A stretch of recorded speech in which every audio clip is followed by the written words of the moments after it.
Hello everyone, I'm in the James River Face Wilderness. Gonna go ahead and do an overnight camp over here, walking down the Piney Ridge Trail. Let's go ahead and check her out. So the plan is to go ahead and walk down the trail, be about 4 miles to get to the Marble Creek campsite, and then spend the night. Next day, walk on back. Simple as that. The nice thing about camping overnight in January is that you're liable to see almost no one else on the trail. I saw one truck in the parking lot, and that is about it. You can see it recently snowed around here. You see those snow-capped mountains there in the distance. It's very gorgeous out here. This will be really my first time in a good while doing some winter camping, really. So it's kind of gonna be a test, essentially, of my gear and, I suppose, my own fortitude. So done a bunch of car camping. Did some car camping out in the Smokies last year. That was a ton of fun. Now this Piney Ridge Trail, it also intersects with the AT, so you can see some blue blazes over here. That's for the AT. And so I'll be kind of going on and off that periodically. As I understand it too, this kind of section of the AT was one of the very earliest sections kind of built in the 1930s by the Civilian Conservation Corps. So there's a good bit of history there as well, which I always love anytime I can encounter some history on my hikes. Big history buff. So it is always something that I enjoy. Now this is one of the less fun parts about hiking after there's been a snow. So you got all this hard packed, real slick snow like this, and then there's a tiny bit of the trail, and then you gotta drop off. So just be careful out there, y'all. Whew. All right, so you know how I told you guys to be careful because of all that snow? Well, right on down there a little ways, I went ahead and took a bit of a fall. I'm all right, thankfully. But yeah, the snow was just very slippery, and so I went ahead and fell off a little bit, but I caught myself, and I'm fine. And yeah, just, of course, right after I said that would happen. That definitely would happen to me. But, it's just a reminder that, when you're hiking out here, especially out in, the woods, and there's, not many people, you're miles away from real civilization, there's no prize for coming in first place. I mean, if you're going so fast that you went ahead and, not that I was going real fast, but if you're going so fast that you end up careening off of a drop off, then, there's no one's going to care, if you were going, if you're hiking at 10 miles an hour or what have you. So, it's just I guess my advice would be just, times like that, just go ahead and slow down, I literally got my hands and knees a few times, made sure I had at least 3 points of contact on the ground because I was worried about that packed in snow, went ahead, having me slip. So yeah, I guess that's just my message is just, sometimes it's better to just, be careful and slow down. So as you can see, we're really starting to get up there in terms of elevation. That's why I sleeping bag against this tree on the back of me, if you can hear that little scratching noise. But according to our Lord and Savior AllTrails, we are 1,500 feet roughly, or we've climbed about 1,500 feet. Now the Piney Ridge Trail maxes out at about 2,500 feet, so got about another 1,000 feet to go, and then we got a little bit more to hike before we get to the Marble Springs campsite where we're bedding down for the night. And now the Piney Ridge Trail also goes ahead and intersects with the Sulphur Springs Trail, and a couple of trails in the James River Face Wilderness. So very much looking forward to reaching the end.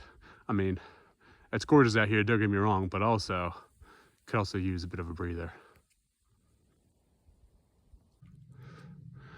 There is the James River Face Wilderness sign. See down there, Jefferson National Forest, U.S. Forest Service. So I guess we are officially in it now.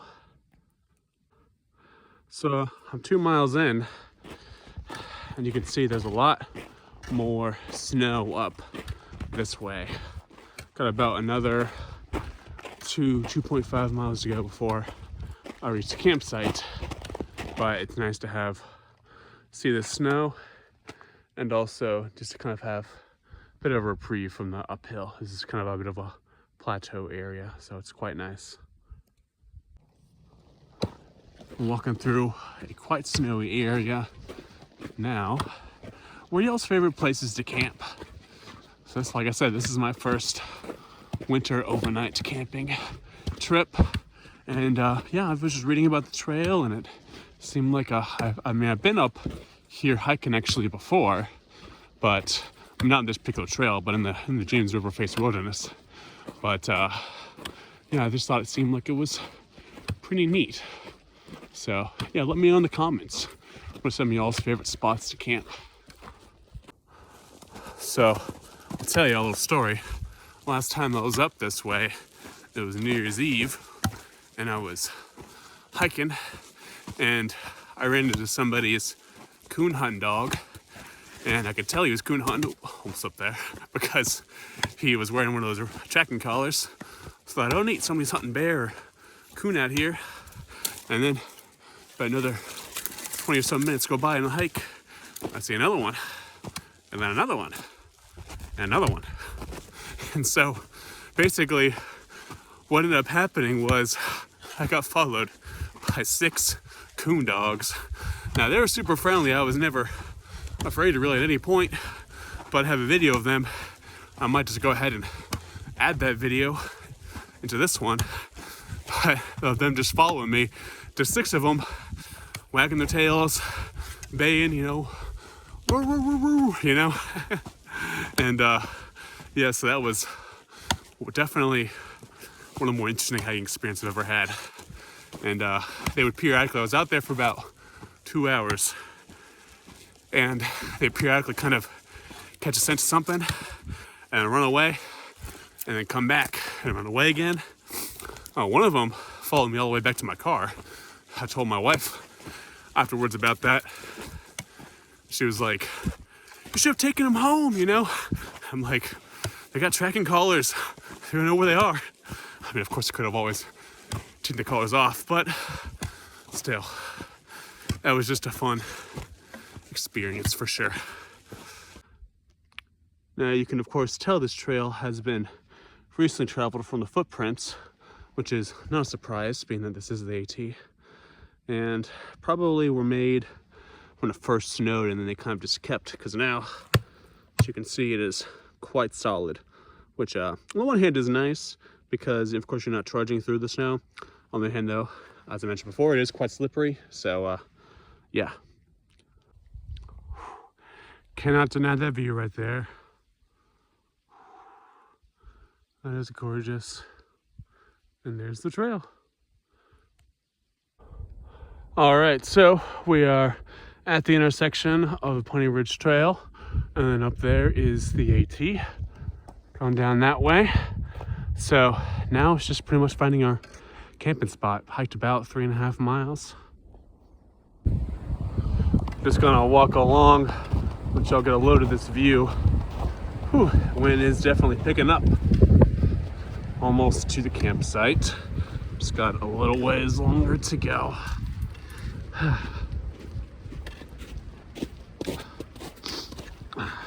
Now, one thing that I didn't actually consider about the fact that this is all snowed out up here is that it's actually been very low impact on my feet, which is very nice. In my neck of the woods in Virginia, for whatever reason, a lot of the trails that I hike tend to just be chock full of these like sharp rocks that, you know, are, needless to say, not very pleasant on my feet, on my dogs, so to speak.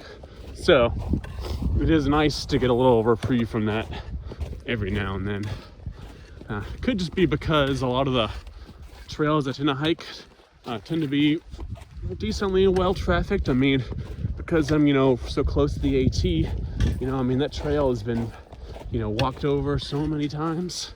So of course that's going to loosen up the ground, and, you know, they're going to of course put rocks in there to help make sure the trail stays where it's supposed to stay.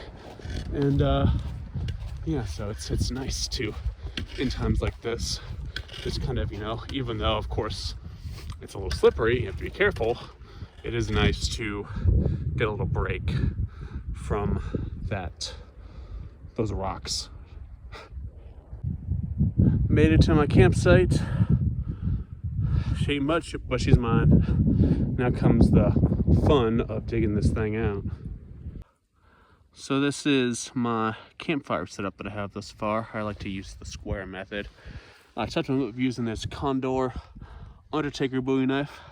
Really quite like it. I really like the nice wide flat blade. Really makes for some good chopping. You may have noticed this little thing over there. So that actually came from me throwing it.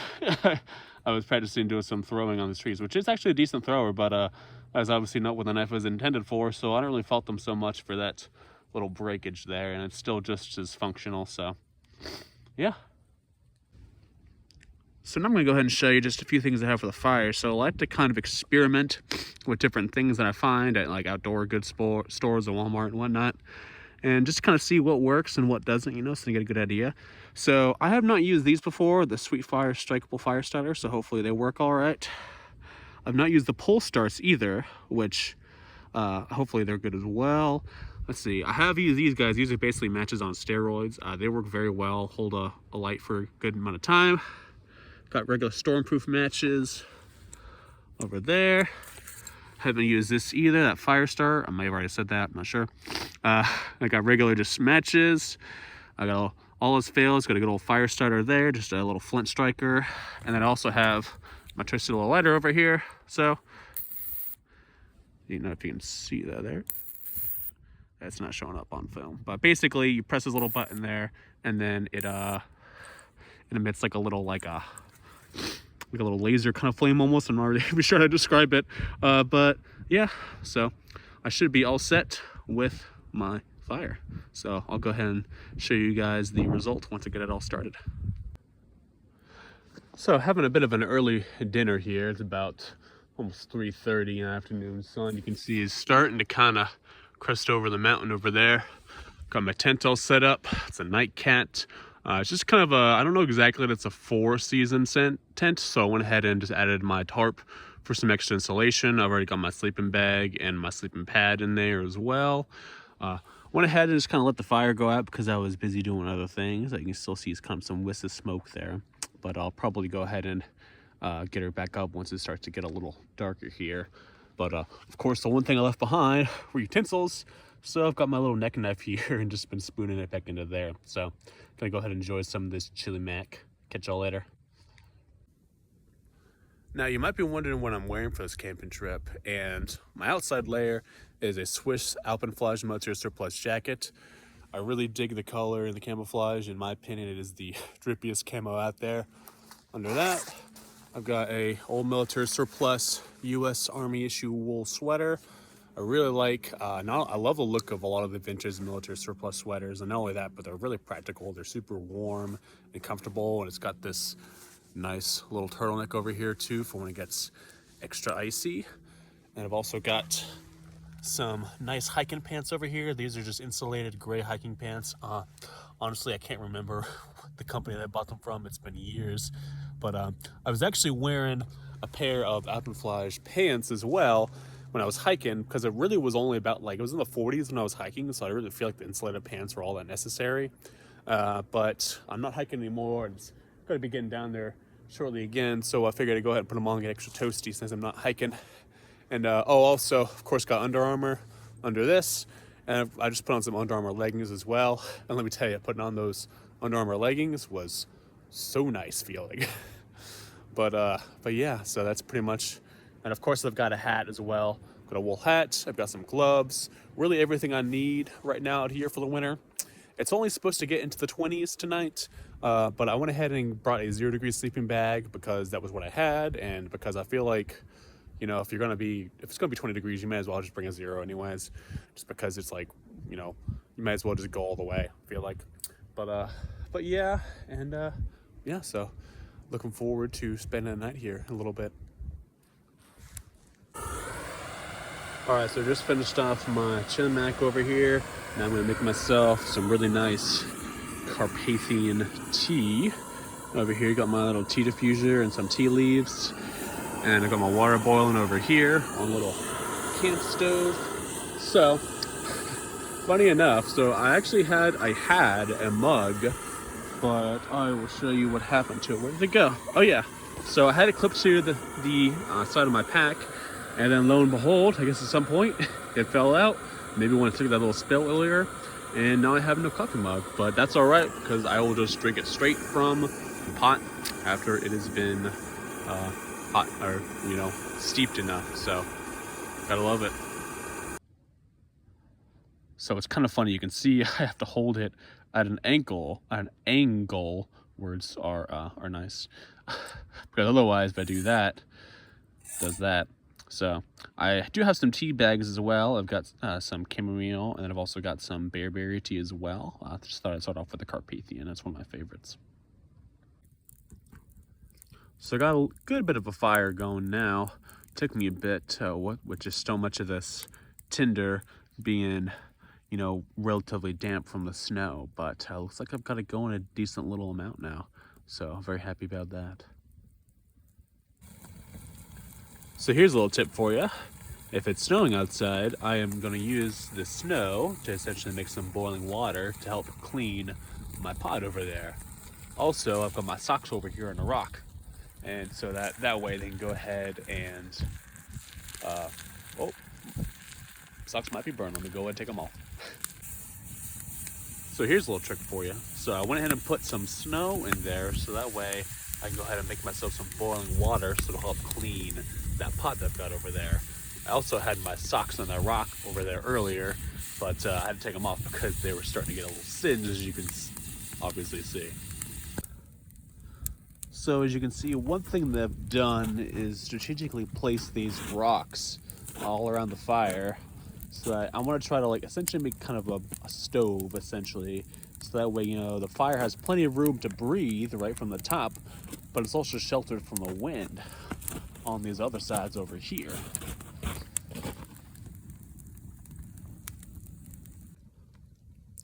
Now that I've got my fire going nice and well, I just wanted to ask y'all a question. What is the best meal that you've ever cooked over an open fire? So I'll tell y'all mine. Last year I was camping out in the Great Smoky Mountains over in the Smokamont campground over near Cherokee, and I went ahead and got a nice T-bone steak from Food Line over in the town of Cherokee, and then I went ahead, I was just car camping, so I went ahead and drove back to the campground, and then I cooked that T-bone over an open fire, and it was the only seasoning I used was just some garlic butter that I had found over there at the Food Line, and man, it was just the best steak that I've ever had. It was so good. I got the perfect char. I mean, it took me like half an hour to make the thing over the open fire, but probably longer. But man, was it worth it. And oh, I also went ahead and on top of that, I got some corn on the cob, and so I stuck that in some tin foil and then cooked that in the fire as well. And then that just hit the spot. It was just I think that was my last night. I'd stayed there for 3 days, and that was kind of like my final little, like, you know, goodbye. I went ahead and made the best meal that I could think of over an open fire, which was just T-bone steak and corn on the cob. So let me know in the comments, what is the best meal you've had over an open campfire? Cooking myself some chamomile tea now. Fire's still going strong. Got myself a good wood pile, I think, over here. I tend to always go overboard when it comes to wood piles, which is honestly all right by me. You can see the sun is definitely going down over those mountains, and I was actually pleasantly surprised. I have actually pretty good cell phone service out here, and yeah, I really haven't had any interruptions or anything. And I was looking at the weather, and I thought for sure that it was going to be in the 20s because it was saying that all last week, but now it's saying it's only going to be in the 30s at night, which is all fine by me. So yeah, I'm totally okay with a bit of a warmer night. So I might even have to take off some layers. Who knows? So despite this winter wonderland you see before you here, it's actually relatively warm as far as the previous few weeks have been over here in Virginia. So loving it. Morning, everyone. So last night sucked, to be quite honest. My sleeping pad kept deflating on me, so there were multiple times I had to kind of pump it up in the middle of the nights. And not to mention my and paranoia was getting the better of me a little bit, and I thought I kept hearing people kind of, like stomping around or like an animal or something or other. But I originally tried to go to bed around a little before 8, and then like I said, I kept hearing things, and then so I got up and then went ahead and made a fire and everything, because I feel like in times like that it's good to kind of have something to do. And that's why I like to make a fire like that, because it gives you something to focus on. You're not thinking about what may or may not be out there. Your mind is less liable to run wild. But and then yeah, sleep. I tried ZQuil pills, and those really didn't do anything at all, which is interesting because normally they have a pretty good effect on me. So maybe it's just my circumstances, just being in a environment that I'm not super used to. But yeah, so it's time to go ahead and make a fire and cook up some breakfast, and then I'll be out here. So here's the pre-dawn silence out here in the mountains. Despite my sleep not being the best, it is absolutely gorgeous right now. Yeah, down there's the valley, and at nighttime you can kind of see some twinkling lights out there from the city and the towns, whatnot. So it's definitely a positive. My food bag is still here as well. That's a nice little surprise. I was almost certain, like a raccoon or something, or I was gonna get it, but means you can have breakfast this morning. I tell you, there's nothing better than freshly made coffee out of the pot. Got a nice fire going there, and then just look at that sunrise. Beautiful. All right, got it all packed up, and we are back at the Piney Ridge Trail, heading back that away. Should take me about, I reckon probably an hour and a half, 2 hours maybe. It's about 3.5 miles to get to the parking lot, so be seeing y'all shortly. Definitely see some deer have been up through this way. Probably walking through it when it first snowed. And a couple other tracks. Yeah. Always nice to see. Gotta tell you, walking downhill always makes you appreciate walking uphill. Or actually, wait, it's the reverse, isn't it? Yes, walking uphill really makes you appreciate walking downhill. So overall, I thought about maybe doing like a series of videos where I go check out different trails and maybe rate them, in terms of, for instance, like accessibility, obviously difficulty, maybe views, maybe like, potential for like there to be, like other things you can do. Like if there's like a cool little town nearby you can check out, if there's a neat restaurant nearby, that sort of thing. So let me know in the comments if y'all would be interested in that sort of thing. But this Piney Ridge Trail, after walking, well, I'm in the process of walking it back. I already did the walk too, but I give it like maybe, let's see, maybe total like a 7 out of 10, I would say. I mean, accessibility is definitely going to be probably around like a 7, because it's outside of Bedford and Bedford, Virginia, and so it's not like too far outside of a decently sized town. The only thing is that the road to actually kind of do a bunch of main roads, and then there's like the last maybe mile or so is just a really, really small dirt road, and it was pretty snowed over when I drove up, and my Subaru handled it just fine. But you definitely want to have some kind of an all-wheel vehicle if you're going to be driving down that road. Now, difficulty, Let's see. I'm gonna go ahead and probably give it a 7 as well. I mean, I think I'm decently fit. You know, I'm 6'2", weigh about maybe just 200 pounds. It took me with a full pack, do the uphill portion, about 3 hours, and then with a couple breaks here in between, and then now I am doing the downhill portion, or doing the walk back, which is pretty much a gradual descent.